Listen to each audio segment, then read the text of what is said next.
Okay, I think we will start.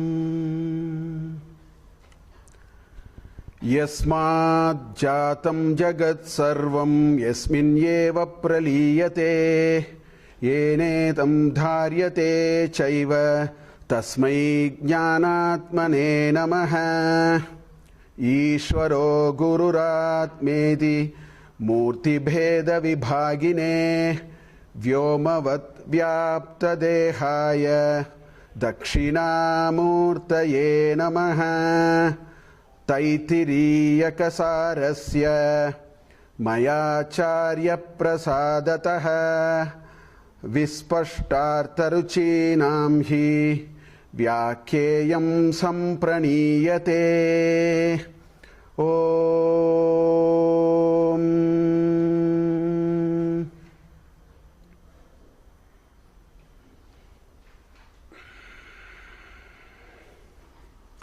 Om Shanno Mitrasham Varunaha Shanno Bhavatvaryama Shanna Indro Brihaspatihi Shanno Vishnurukramaha Namo Brahmane Namaste Vayo Tvameva Pratyaksham Brahmasi Tvameva pratyaksham brahma vadishyami satyam vadishyami ritam vadishyami tanmamavatu tadvaktaramavatu avatu mam avatu vaktaram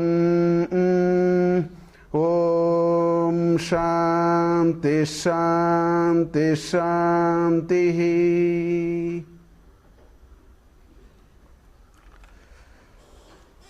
So we saw the Shanti mantra last class. We had an introduction to Upanishads in general and to Taittiriya Upanishad.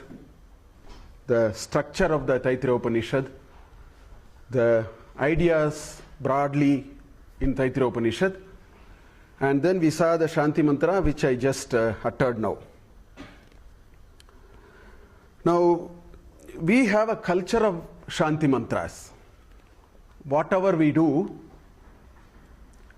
there is a Shanti mantra. That's why even in our common parlance, when we do a puja, when we do a puja, also we do the Shanti mantra. So I am reminded of this shloka which we have seen in Bhagavad Gita, chapter 18. Because that tells why should we recite Shanti mantra. Because maybe at one level, we may be, as a matter of routine, we may be reciting the Shanti mantra. So I just want to remind, we have seen this shloka in our Bhagavad Gita class. Adhishtanam tatha karta Karanam cha pratak vidam, vividascha pratak cheshta, daivam cha atra panchamam. It's a beautiful shloka where Sri Krishna says, if a task has to be accomplished, we need 5 elements in that. That's what he says in this shloka. So he says, karta, adhishtanam. First you need an adhishtanam. You need a basis. So if you want to, launch a program, there is a basis. We want to do something. We want to achieve something. We have a platform on which we want to do things. So we need adhishtanam. That's the first requirement. Then you need a karta. There is an agent. A karta can be a person, A karta can be a person leading a set of persons. We need the doer, the agent. So that's the second. Then karanam. We need instruments. Instruments are not necessarily only the gadgets. I mean, you need a basis on which you want to do, a reason why you are doing. Then you need the doer. You need certain things which help you do the things, which is what probably the karanam. Then Prithak vidaha cheshtaha. There are different processes. There are different other things that you need. It's not just gadgets, it's not a program of action, but also processes. That's the word we use. So, vividaha cheshtaha. Normally you would have stopped with that. Sri Krishna says, Daivam cha atra panchamam. If you have all the four, still there is no guarantee we would accomplish, because there is one more element missing, which is Daivam cha atra panchamam. So that is where the Shanti mantra comes. I think the Shanti mantra is to ensure that the last component is also with us. We may put the best foot forward, we may get the right people, we think we have the program of action in place, many things can happen. So the three Shantis that we utter at the end, Om Shanti Shanti Shantihi, as we saw in the last class, these three signify to the obstacles that can come, which are Adhyatmikam, Adi Bhautikam, and Adi Daivikam. So we were talking about it. So I think the Shanti mantras remind us this axiom in Bhagavad Gita, Daivam Chatra Panchamam. That's why very recently I wrote an article in Bhagavad Gita when I was writing. I said when somebody succeeds, IAS first rank, I topped the CAT exam of IAMs, let's say, or I was the topper in the PUC exam. Nobody has said, God bless me. They said, we put hard work. My parents, my teachers, I have not heard anybody saying, I was blessed by the divinity. And since it is happening, we have pushed it to the background. So as I was saying, we have a strange way of doing things. When success happens, we want to claim everything. I have done it. It's all my hard work. You know how much of effort I put, how much day and night I had slogged and all that. And even if others have helped, we generally want to keep it at the background. Moment a failure happens, first person to blame is God. God comes there. When a blame happens, when something bad happens, they say, these people schemed it, these people, put a bad eye on me. Culturally we have so many things to explain when bad things happen, and in that list, God is also there. This is very strange. When good things happen, we don't talk of God. When bad things happen, the God is definitely included in the list of people who have actually conspired. Whereas Krishna says, everywhere God is there. That's why the Daivam Chatra Panchamam. So it's a great practice. That's why all Upanishads, all our Vedic text starts with the Shanti Mantra. And that is what we saw in the last class of the Shanti Mantra. As I told you, this Shanti Mantra is a little different because Krishna Yajurveda always have a Shanti Mantra which is Sahana Bhavatu, Sahana Bhunaktu. That is the standard Shanti Mantra for Krishna Yajurveda. Only in the case of Taittiriya Upanishad, particularly in the first chapter, we have this. From the second chapter onwards, we have taken that. Because this is also part of Krishna Yajurveda only. So anyway, as we saw last class, this Shanti Mantra has three components. Shanno Mitrasham Varnaha, Shanno Bhavat Oryama, Shanna Indro Brihaspatihi, Shanno Vishnuhu Urukramaha. That's part one. Up to that, the Shanti Mantra is one part, actually. Why? Because Aryama, Mitra, these are Adhisthana Devatas for inhalation and exhalation, respiratory system, also for the day and the night. Then you have Mitra, who is the Adhisthana for Chakshus, and Chakshus symbolizes the Jnanendriya. It's just a symbolic representation of Jnanendriyas. And you have Sanna Bhavatvaryama, Sanna Indro, Indraha, Brihaspatihi. So Indra is Adhisthana Devata for Bahu, which is all, karmendriyas. It is actually, a representation of karmendriyas. Then Brihaspati, our thinking faculty. It's not just jnanendriyas and karmendriyas. Chitta and buddhi and all these must be in place. If the file allocation table goes, Chitta Brahma will happen. Chitta is exactly the file allocation table in modern computer parlance. If Chitta Brahma happens, Nimhans we have to go and sort it out or do something about it. So that is why that is the next. And Vishnuhu Urukramaha. Going all over the place. It's again a figurative expression. Achieve things in life. Do many things in life. All these are, so Sham Bhavatu. Let these things happen. Let my Jnanendriyas, my Karmendriyas, my respiratory system, let it be intact. My Buddhi and Meda Shakti be intact. My ability to go places, let that be protected. So that is the first part. Then the second part of the Shanti Mantra is a direct pranam. In Adi Shankara's Bhashya in Taittiriya Upanishad, he says Vachakriya and Vadanakriya. You utter it in a very direct way. So he says Namo Brahmane, Namaste Vayo. He says, I bow and offer my pranams to Brahman, which is Nirguna Brahman, which is formless and shapeless, but I see you Pratyaksha in Vayu. Tumeva Pratyaksham Brahmasi. Tumeva Pratyaksham Brahma Vadishyami. I am telling, you are really the Pratyaksha. So that is the second part. So it is offering of pranams. Then the third part, which is the Shantihi, Shantihi, Shantihi, because of the Tapatraya. Adi Devikam, Adhyatmikam, Adi Bhautikam. So I think this is a good way of saying that Daivam Chayatra Panchamam is there. And it is very important because only then we will be able to take the pluses and minuses of the outcomes. The pluses and the minuses of the outcomes we should be able to take. That is wisdom. That is success in life. So I think these Shanti Mantras remind us that Shanti Mantras tell us Daivam Chatra Panchamam is a very, very important requirement. So this is the first anuvaka of the 12 anuvakas in the first chapter of Taittiriya Upanishad. So we will move on to the second anuvaka. And the second anuvaka is a short two-liner. That's all.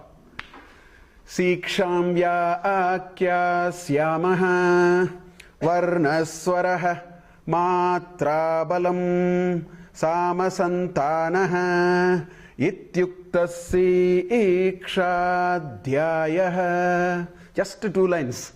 One short paragraph, but one can actually spend a couple of hours on that. Because it actually arises a certain curiosity which I want to address before we see this. So anyway, we saw the Shanti Mantra, Shanti Pata last class, which is the first Anuvaka. And we will move on to the second Anuvaka, which is titled Siksha Shastra Artha Sangraha. It is a collection of these Siksha Shastra. That's what it is. So it goes like this. Om Siksham Yakyasyamaha Varna Swaraha Matra Balam Samasantanaha Ityuktas Siksha Dhyayah. This chapter is the chapter on Siksha. It looks like 3 lines make a chapter. It's as simple as that, apparently, from what you see here. Siksha is the science of phonetics. In fact, in Sanskrit language, and Panini in the 3rd century BC or 4th century BC, when he organized the language and put the Ashtadhyayi, the 4,000 odd sutras in 8 chapters, each chapter exactly having 4 quarters. So 32 quarters, in which, that's why it's called Ashtadhyayi. Ashtadhyayas. 8 adhyayas, each one of them exactly having 4 quarters, 32 quarters, 4,100 odd sutras. You can endlessly create a language with this. For time immemorial, we can create language. That's the charm of this. But when he did that, see the charm of Panini did not create a new language. That is the toughest part of Panini's Ashtadhyayi. He found people are using something. Aham, avam, vayam. I, we two, more than 2 of us. Aham is I, avam is 2 of us, vayam. Right? Like this, I'm just taking a shabda. asmabhyam, avayoho, asmasu, asmasu, like that. Then strilinga, pullinga. He found all these prayoga. He brought some formula with which he could explain everything. This is the charm of this mastermind of this. He explained everything that he found in the language. So what happened? I mean, this is a tough, very tall order. People will be using all kinds of, See, aham avam vayam, mam avam asman. From aham you got mam. And his sutras, only 4 sutras with which he created all that. From aham, how did he get mam? How did he get avayoho, asmasu? He did it. He used a formula, he just tweaked it. He said, attach this, derive it, you will get it. That's the charm of this whole Ashtadhyaya, and he explained all the parts of the language. But what happened was, there are certain things, if you read Ashtadhyayi or if you read Laghu Siddhanta Kaumudi or Patanjali's Mahabhashya, whatever, there are always, they say, Chandasi Prayoge or Bhashayam. Chandas and Bhasha. Chandas means usage only in Veda. These are all part of Veda. This is Chandas. Part of Veda is called Chandas. Chandasi is in Chandas, 7th case. Bhashayam means common people usage. So there were differences between Chandas and Bhasha. There are exceptions like that. They are called Apaniniya Prayoga. He said, this you have to keep it separate. So here, Siksha is what is being used. This is a Chandas Prayoga. There is no word Siksha. The correct word is Siksha. That's why if you see below, I said Siksha. Sikshartha, Shastrartha, Sangraha. So in our common parlance, we will use the word Siksha. But in Veda, it is Siksha. So we have to just leave it at that. You cannot explain it. We can only say Siksha is a Chandas Prayoga. Whenever we write commentary on it, we have to use Siksha. So my subtitle is Siksha. Siksha, Shastrartha, Sangraha. This is one, again, a Chandas Prayoga. Siksham Vyakyasayamaha, I cannot write no. I should say Siksham Vyakyasayamaha. Siksham is a Chandas usage. So there are a few exceptions like that. If you look at, you cannot derive Siksham. You can only derive Siksham, not Siksham. Anyway. So this is a science of phonetics. Now the question is, why are we talking about this? Why is it in a Upanishad, he starts the whole discussion with a discussion on phonetics? That can be a reasonable question. And why are we talking? And in any case, why do we need it? So I would preamble this discussion with that. And then it will make sense to look at it. Otherwise, these translations are much simpler. We can translate each Sanskrit word with the English, and that's the end of the story. That's not what is the essence of all these. So I want to share some thoughts. So we will talk about the science of phonetics. The question is, why are we dwelling into a science of phonetics? That's the first question, curiosity which must arise in us. Why do we need it? Why are we getting it here? We are talking Vedanta and we are getting a science of phonetics into it. Why do we really need it? That's one question. I think we need to understand that. Why is it important? What is all these? Anyway, there are only technical words. Varna, Swara, there are 6 technical words here. Varna, Swara, Matra, Bala, Sama and Santana. There are only 6 technical words here. That anyway we will see. Why is it that we need to spend time on these aspects? So these are some of the questions in a slightly an elaborate fashion which we are going to do for the rest of the class today. So these questions are to be answered. So I want to step back a little bit from this problem. Let's leave this phonetics for the moment. Let me talk about the science of knowledge, which is very useful for us in management, in engineering, in Vedanta, in Pravritti, in Nivritti, in Prayas, Shreyas. Everywhere there is something called knowledge. So let me talk about knowledge. The science of knowledge, then we'll come to science of phonetics. Now the way it appears to me is, if I am really interested in knowledge, first of all, the question may be, why do I need knowledge? And if you ask, why do I need knowledge? Anyway, we will leave it. I need knowledge because I want to achieve something. And with the knowledge, first of all, I need to develop a good understanding. It's not just an assemblage of words and I take a dictionary and then look at it. In fact, most of these ancient texts have been reduced to that. That's not knowledge. That is your proficiency in Sanskrit, or your proficiency to use a grammar and then put all of them together, or your ability to read English alongside, something like this. So knowledge must lead to understanding. Understanding must lead to contemplation. Understanding is also not for the heck of understanding. We want to contemplate on what is being told. Whether it is an axiom in mathematics or management or civil engineering or medicine or Vedanta, I don't think this is any different. We want to contemplate. That enriches our understanding of what it is. And why do we need it? Because that is the only way we develop the right perspectives in that domain. We are going into a domain. The idea is I want to develop the right perspectives. So we need deep contemplation. That leads us to developing correct perspectives. That will lead me to the right kind of actions. Because we want to achieve something at the end of the day. Knowledge is because we want to achieve something. If we don't want to achieve anything, we don't need knowledge of any sorts. Again, whether it is paramarthika or vyavaharika, that is not the issue. The rules are no different in any case. So we want to achieve something, so we'll get into actions and we achieve that ultimate goal. Only difference is in Paramarthika, in Vedanta, the goal is something. The goal post is different, but the path, the methodology is no different. Path can also be different, but the methodology is not different. Right? Now, therefore, the starting point for all of them is getting the right knowledge in the first instance, then, understand it, then develop deeper reflection and contemplation. It starts with knowledge. Which means, if I want to be a good manager, I may enroll in a business school, I get knowledge, which is all what are taught in business school. The first introduction is a set of ideas. So first you have to get those ideas. So in the same way, yes. So in the same way, in Vedantic parlance also, we must first get the knowledge.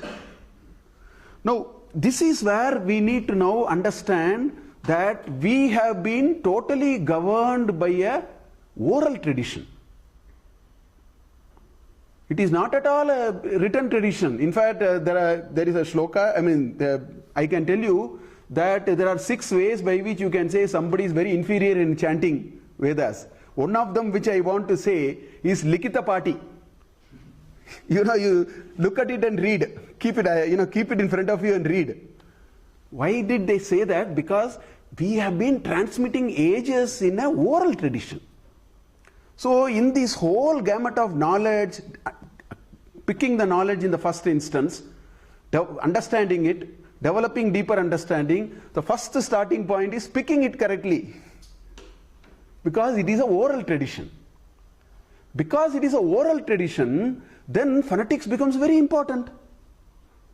Otherwise, you see how, look at, other than Sanskrit, all languages have completely got messed up. Sanskrit is the only language, how they spoke 2000 years back. If we know the Siksham Vyakyasyama, what is being, the Siksha Shastra, what happened 2000 years back will happen now, and it will happen 5000 years later also. That is the charm of this whole. That is why there is a need that we need to develop a fair amount of understanding. It is not a very casual idea. Because it is an oral tradition, and since oral tradition critically depends on how we utter, we need a science. No wonder Sanskrit language, it is amazing. Today I want to leave 2 thoughts with you. The first thought is that phonetics is not A, B, C, D, E, F. That will pale in comparison when you understand the meaning of this anuvaka, such a small anuvaka. But if you understand the meaning of it, the phonetics, so-called phonetics that we are talking about will pale in comparison. I want to leave that thought. Second thought I want to leave with you is how this ancestral wisdom, these ancient Indians, were so very deep in their observation. They were extremely attentive. They went into the depth of the matter. I think this is something which is not understood. People just throw ancient Indian wisdom thinking it's good for nothing. Here is a classic way to take, this is a case in point and a case study. Simple idea of what we talk. they have made a wonderful science out of it, which is what this anuvaka is saying. So therefore, it is not surprising that a Upanishad starts with the science of phonetics. Better we know it, because it is oral tradition. Ucharana is, see, it is very important when we look at in this Vedantic thinking and this Paramarthika, bhava with which we are going. I think Ucharana is very important. Artha avagamanam, then, we should be able to get the right meaning. We should bring the right bhava. With all these, there is real possibility that we achieve the goal. I talked about achieving the goal. So Ucharana becomes very important. Artha avagamana is also, all these are contained in these 6 components which are being introduced here. So the science of phonetics is not a very casual thing. It is not a time pass.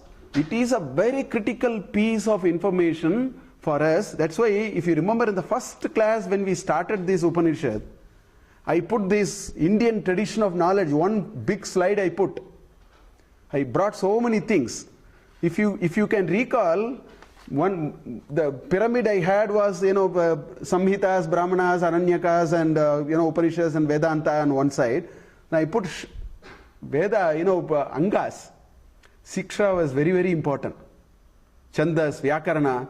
Without all that, it is not a good idea to get into this. Anyway, that is why in this Upanishad we find this is being discussed. So we will now, with this understanding, we will look at it. So it says, Siksham Vyakyasyamaha. So now let us explain in some detail the science of phonetics. And then it says, Varna Swara. So there are 3 pairs of components. 6 components make the science of phonetics. Varna, Swaraha, Matra, Balam, Samaha and Santanaha. These 6 make actually the science of phonetics. So the first 4 we need more detail, so I am going to spend more time in the first 4. Swaraha is generally spelled as just Swaraha. Why is it? Oh, sorry, it's a typos. There's so many. I think it's Swaraha. I didn't notice it. Only now I am seeing. It is Swaraha. You are right. I'll change it later. I think.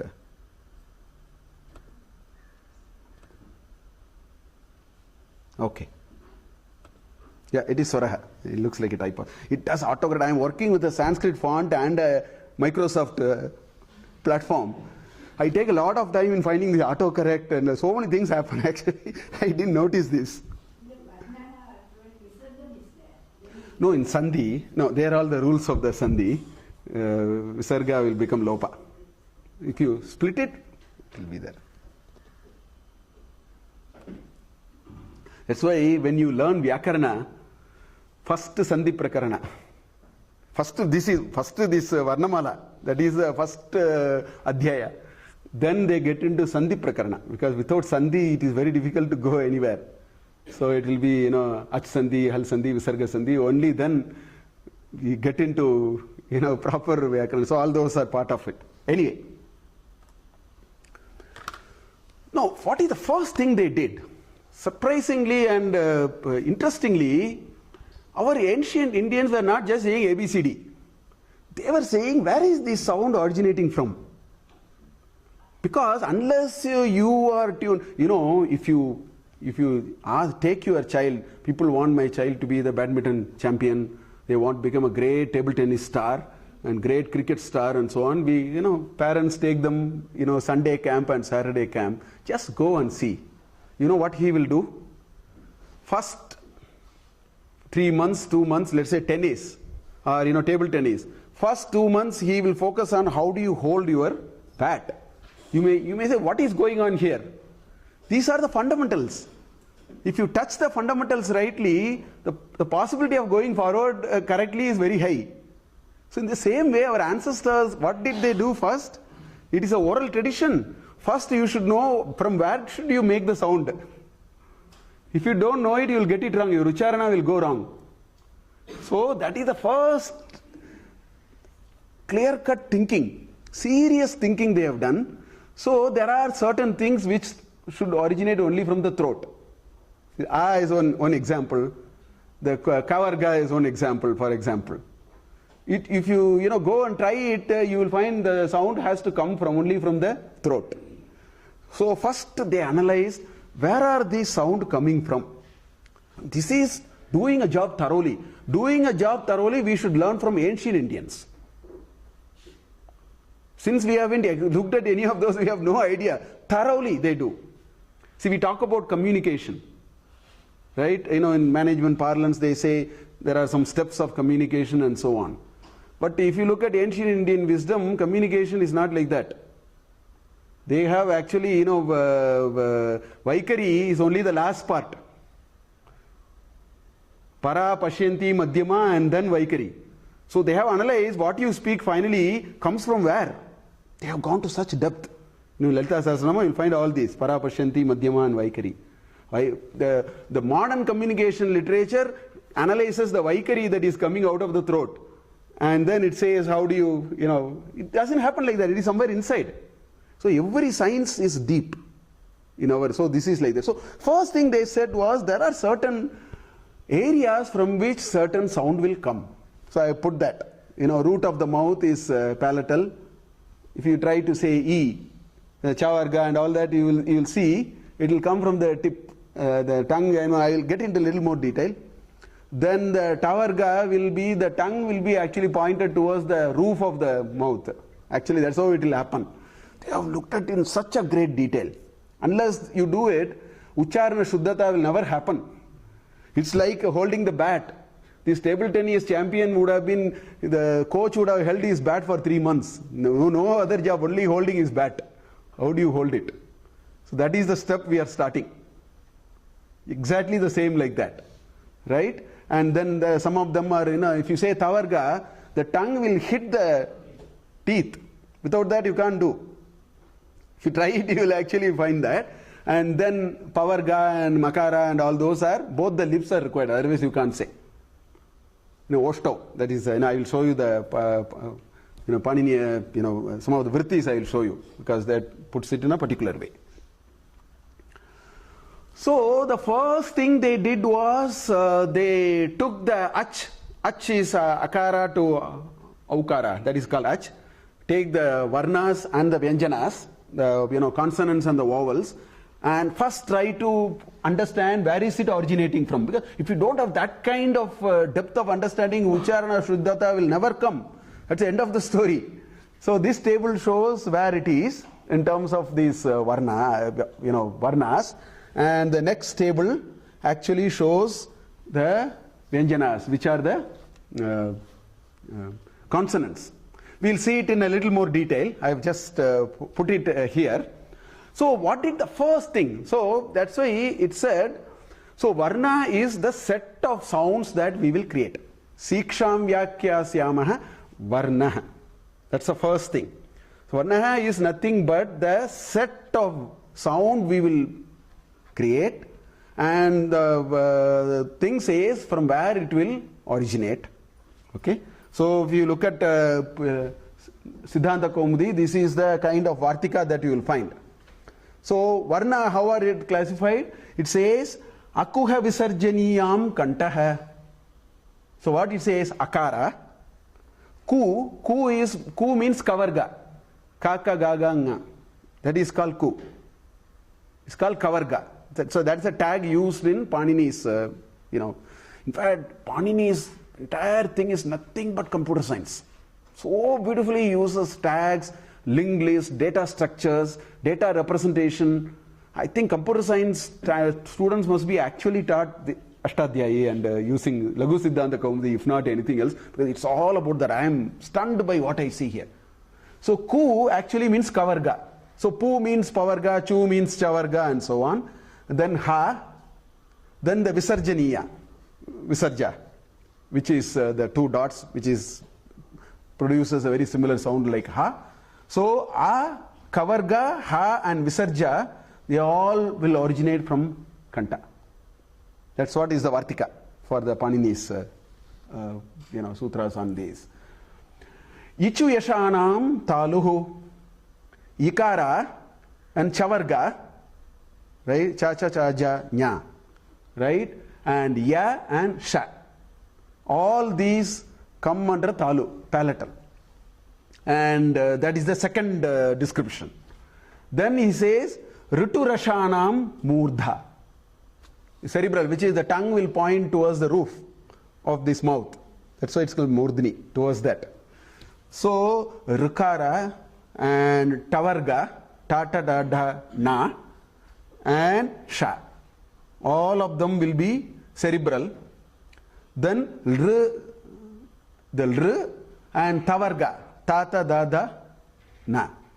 All these, the tongue has to hit the, in other words, if you remove all your teeth, or if you remove the tongue, most of it will go.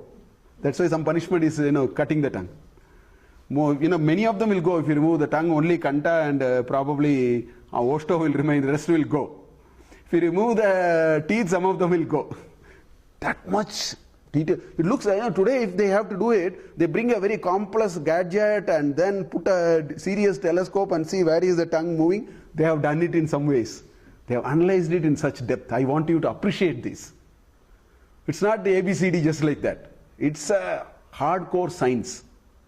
Right? Why is it called cerebral? It is towards the, if you use the pronounce this, the tongue will be towards the roof. So cerebral, that's why it's called cerebral. It is towards the Murdhini. The tongue's direction will be like, it requires that orientation, otherwise we will not be able to say. Then U and then Pavarga. Pu represents Pavarga. And Upadmaniya, these are some, Jikhva Muliya, Upadmaniya are some technical words, so let's not worry, it's all to do with Pavarga. Okay? With a Visarga, and after that it comes, there is a sutra which says these Upadmaniya and Jikhva Muliya are some special prayogas. Anyway, so Pavarga, U and Upadmaniya, all of them will be Oshto. Then there are some which are, there is a greater nasal part. This fifth column that we have, right? Nyamanganananam. All of them, there is the need of certain nasal effort is also there.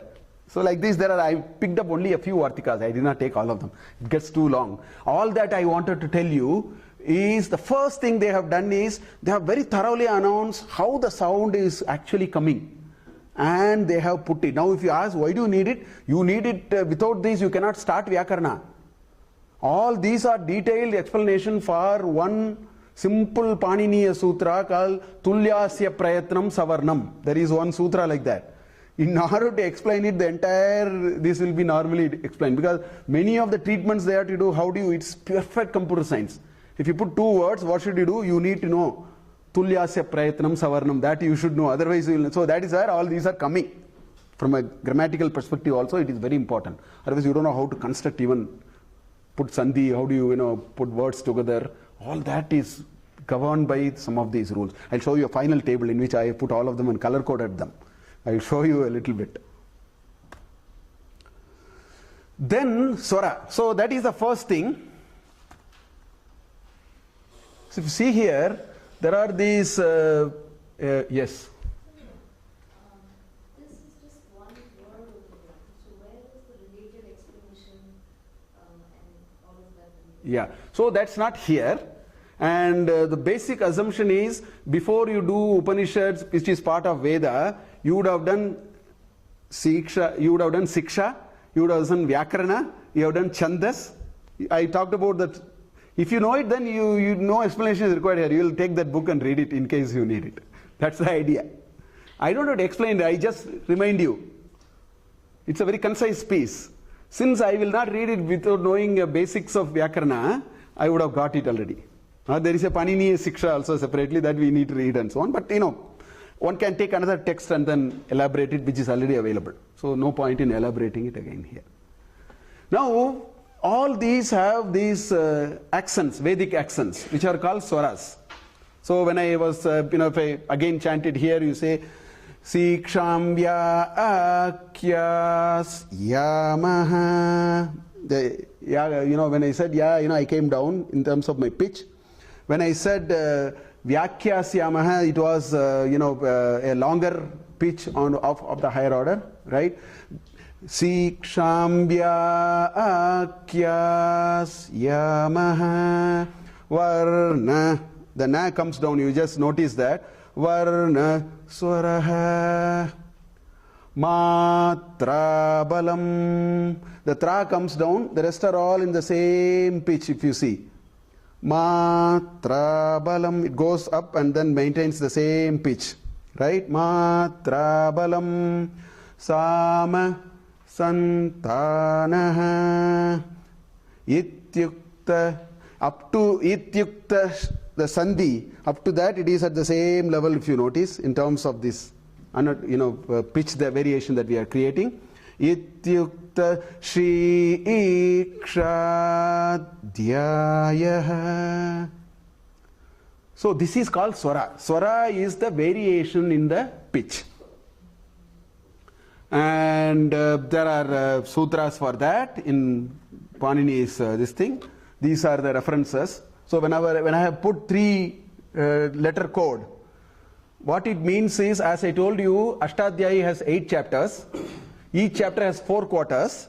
So the first digit is the chapter number. The second digit is the quarter number. And the third digit is the running number of the sutra. So when I say 1, 2, 29, it means the first adhyaya, second pada, and 29th sutra that you see here. So that is what the 1 to 29, 1 to 30 are coming. It says Uchairudatah, Nichairanudataha, Samahara Swaritaha. That's what he says there.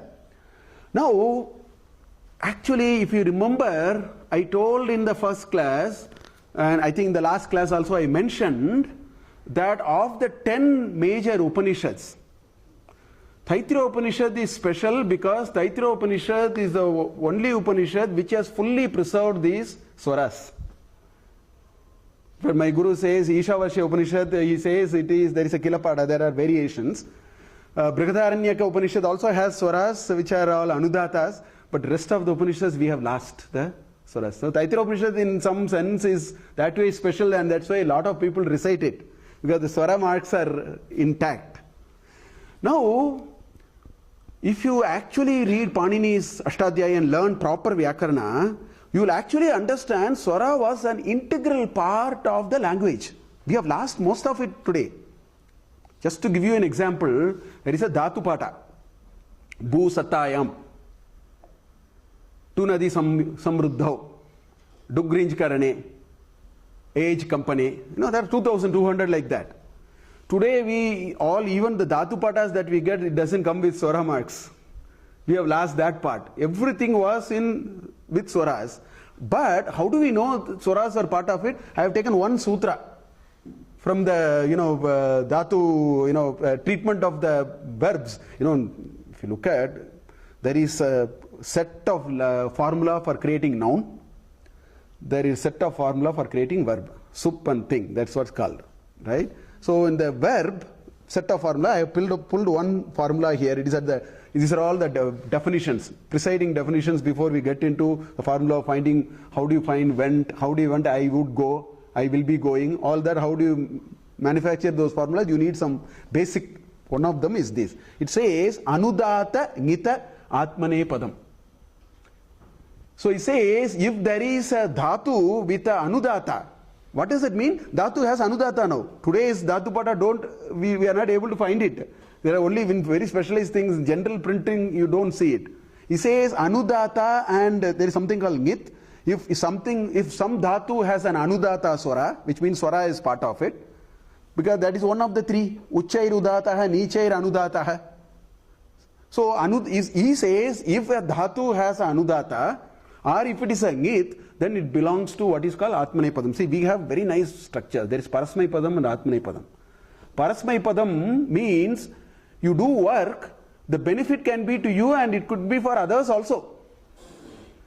Atmane Padam means the benefit accrues only to you. That's why when you do puja, they say Karishe. Karomi, they don't say. Karishe. Because Atmane Padam means you want the benefits to accrue to you. And Parasmai Padam means the benefit can accrue to the person who is the doer. It can accrue to such kind of finer divides are there. So he is defining which are all under Atmanepadam. In that he says those dhatus which has a swara of Anudata. So there are such references. There are at least some 20-30 sutras in Panini where there is a direct reference of swaras, which clearly tells us swara was part of the language. It's all gone. Now, what is this swara? Now, we will leave all these aside. Let's talk about today's language and the English that we use and so on. See, the way your pitch is, it tells what you are saying. You can say, I don't like it. You can say, I don't like it in many ways. The pitch will vary. So, swara is very integral part of many languages, but we have made a beautiful science even out of that. We have structured it so well. So, we are using swara in every language. If you say, oh, this is what it is. Oh, this is what it is. I mean, all of them have a different meaning. So, swara is an integral part of language because it conveys more than just the letters meaning. It conveys the mood, it conveys the purpose, it conveys something more. In fact, in Sanskrit, swara is used, and there is a famous sloka and a story. I want to talk about it when you talk of swara, in which, because of a wrong swara, Tatpurusha Samasa became Bahuvrihi. I'll come to it. So, swara has a very deep actual meaning. Swara is not a very casual kind of a thing. Again, it was a science. It was a science which had deep implication to meaning, implication to what it conveys, implication to what effect it will give. All of them were part of swaras. Before I get into it, so I want to make a very important point now. The most important point is that is precisely why this Veda should not be learned with a cassette. Because maybe I will talk about, there was one, there was one person, he was actually Deva Purohitaha, Vishwarupa iti. His name is Vishwarupa. But he had a secret liking for the Asuras. So, this is sitting here and doing the job for somebody else. The fifth column, so to speak. So, he was doing that job, which Indra got to know. So, Indra sliced him off. He finished him off. His father, who is, called Toshta, Toshta was his father, he was very upset. He was very annoyed that Indra killed his son. So, what he did, he did a yajna. He wanted to get one son to kill Indra. This is what his entire yajna was, to get another son, because he wanted to avenge the act of Indra, right? Vritrasura. He wanted to get him. So he did an yajna. So I will show you that this is in Panini Siksha, this shloka. So let me explain the shloka and continue the story. So the shloka says, Mantro hinaha swarato varnato va mitya prayukto na tat artamaha. First line says, if you do the following mistakes, it will not get the meaning and intended purpose. What are those? Mantra hina. You have mantra lopa. Some of them you have missed out and uttered, right? Swara was wrongly uttered. So the context I am talking is swara now. Okay? Or varna, the words are not properly, ucharana was not all right and so on. Mithya prayukta hai, inappropriate prayoga of the whole thing. All of them will not get you what you achieve. This is Panini saying in his Panini Siksha, in which he gives an example. The second line is the story. What happened in the story is just one liner. He says, Saha Vagvajraha Yajamanam Hinasti Yata Indra Shatruhu Swarato Aparadat. So he did a yajna in which he has to use the prayoga of a word Indra Shatru. He wanted to get a son who is the Shatru for Indra. Indrasya Shatruhu is Tatpurusha Samasa. That's what he wanted to. Now if you look at Ashtadhyayi and learn this Samasa is a great thing in Sanskrit. Very complex words can all be combined into one word, compound word. And there are rules in which Swara is very, very important. So actually the wrong prayoga of Swara, which he did, made it into a Bahuvrihi Samasa. So in a Tatpurusha Samasa, Indrasya Shatruhu. Who is the enemy or the killer of Indra? That is the meaning. Because he used the wrong swara, it become Indraha Shatruhu Yasya. That has a different meaning.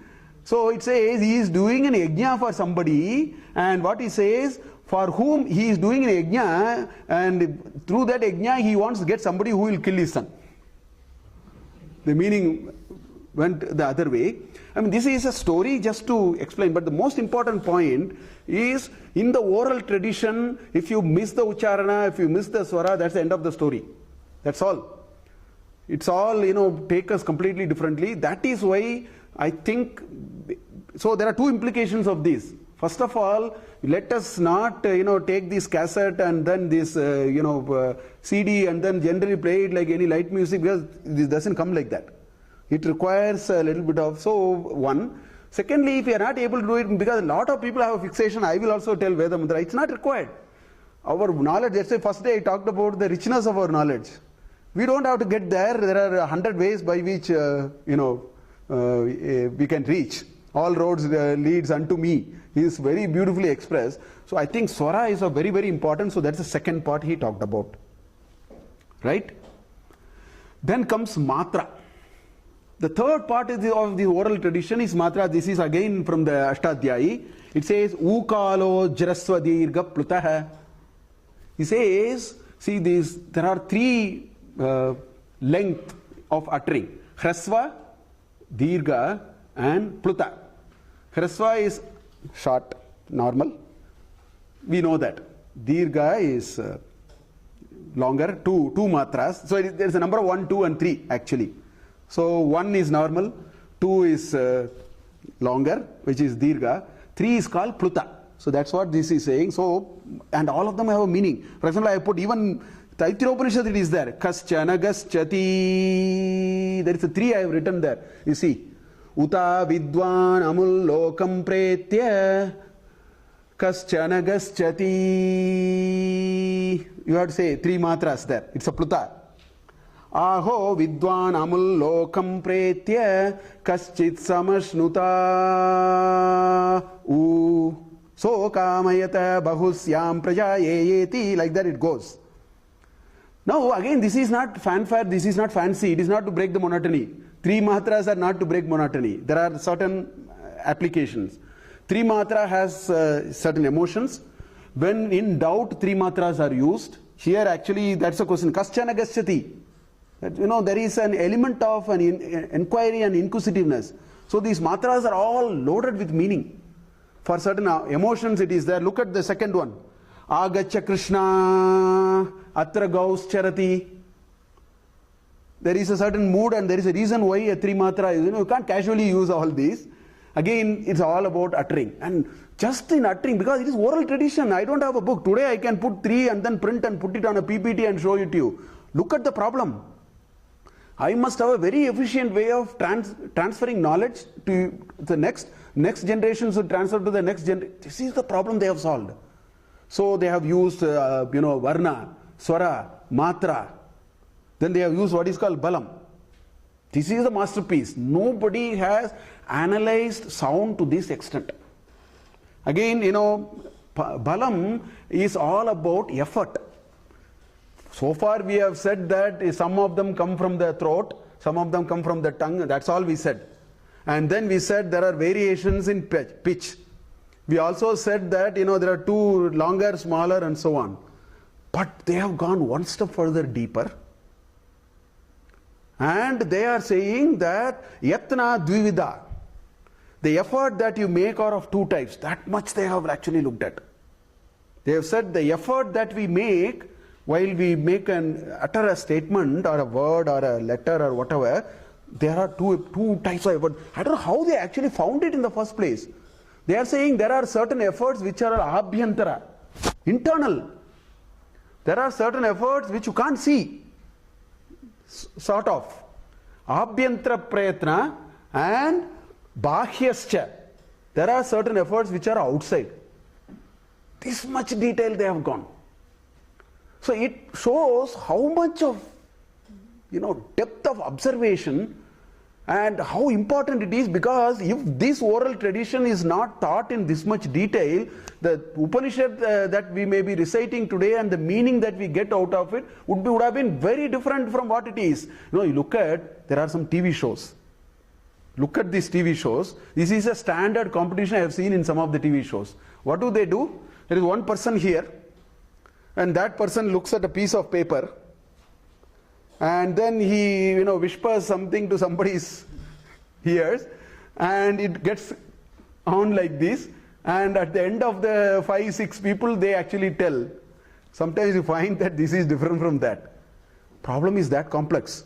If in a room, in a place, in a simple way, what I say here, there is this informal statement in my mother tongue. He said somebody vomited black, and finally I heard they were vomiting crow. In mother tongue there is a statement like that. Instead of saying he is vomiting black, it went on, and they said he is vomiting crow. Because you can do all these adjacency, and then we will change. This is the biggest challenge. They have solved that problem. This is the master stroke of our ancestors. No printing, no writing. Everything must just travel in wave form. And that is why you have to think about it in great amount of detail. That's why Varna and Swara and Matra and Balam. So Balam has these Abhyanta and Bahyascha. There are 5 variations in the internal effort, and there are 11 variations in the external effort. So I am not going to get into that detail, it gets much bigger, but I will show you the final table. I put all of them in one place, because some of them we know. That's why I wanted to bring that. I will just put all of them in one table to show finally where are they falling in place. So this is the structure. I'll explain all of them, otherwise I've tried to color code it so that it's a little more easier. So the first row is the Abhyantara Prayatna. I said there are 5. So I have named the 5 names there. They are called Sprishtaha, Ishat Sprishtaha, Ishat Vivrtaha, and Samvrtaha. These are the technical words. You will find it in Panini and Laghu Siddhanta, and all those you will find. So the internal effort belongs to 5 categories. And I have put all the words that we will ever produce is in the yellow color, in the middle. This is all we will produce now. So far we were only saying it is coming from throat, it is coming from tongue, that's all we said. Now we are adding more information to it.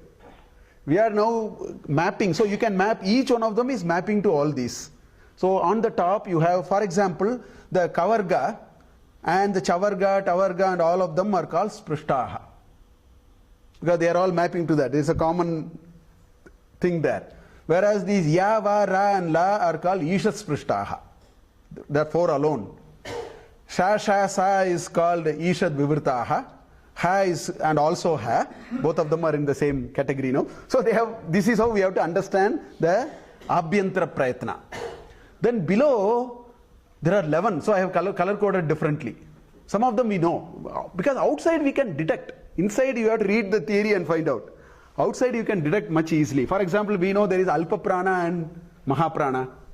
So the Ka is Alpa Prana, Kha is Mahaprana. How do you know? When you say Ka, put your hand, the air will blow onto your hand. Simple.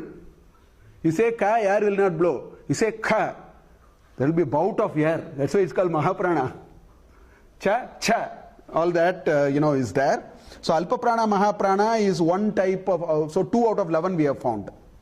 Then you have, Udata, Anudata, and Swarita. That is another, it's an external effort. You put double, mark or 1 mark, underline, and so on. They are all again external effort. So that is in the green color. So 2 plus 3, 5. And that will be only for, please understand that that is only for the Swaras. It is not, because this cannot stand alone. They have to, get attached to something. So the matras 1, 2, and 3 are only for, ach, not for hal. For, ik, ich, and all that, where is 1, 2, or 3. It has joined with r, e, and then you have to elongate it into 2 or 3. That's why it's called ukalas, hrasva, dirga, plutaha. That is why the sutra says like that. It is only for the akara onwards, au. Only that will have the 1, 2 and 3, not the other ones. Then that we know, Alpaprana, Mahaprana we know, and those we know. So those are called 2 plus 3, 5. The remaining 6 are a little technical. They are Vivara, Shwasa and Agosha. That is one group. And Samvara, Nada and Gosha is another group. So that makes it 11. 2 plus 3, 5 and 3 plus 3. The blue color is one, the brown color is another. So look at here, for example, if you take Ka, the second column Ka, then the Ka is a Sprishta in terms of internal effort. It is a Mahaprana and it is a Vivara, it is a Shwasa and it is a Agosha. So this is how all these, this much detail they have gone. And that is called, Balam and Prayatna and so on. So I think these 4 components are very important. I want to talk, the other 2 will continue in the next class anyway. But these 4 components are the most important components in terms of Varna, which is this middle part, and the Swara which you find there, and the Matra and the Bala are part of this. So this captures the 4 components in terms of this much of thought. I would challenge, has anybody analyzed language this much? I have gone to such a level of really doing it because it is oral tradition. And because it is oral tradition, this is required. And because we perfected this, we got the right. That's why I started by saying knowledge. Knowledge means to get it right. Think about it. Know the meaning. If it is a Udata, we should know the meaning. If it is a Anudata, we should know the meaning. That's why the mistake he made. Twashta made that mistake and casted him very dearly. This is the complex science behind all that. And no wonder that is the first starting for Taittiriya Upanishad, because I think it is very important that we should first be aware of the science of doing something. Otherwise we are doing without knowing what we are doing. Now Gayatri Mantra is actually in all tea stalls, generally it is going. That's not what it is. It has such a depth of all these which are part of it. So no wonder that is how it starts. So the first anuvaka after the Shanti Mantra is this. We have Sama and Santana, which is is lesser involved than this, which we will see in the next class and continue with that. Next week I am not here. I am traveling. So 2nd February we don't have class. We will meet on 9th February. Thank you.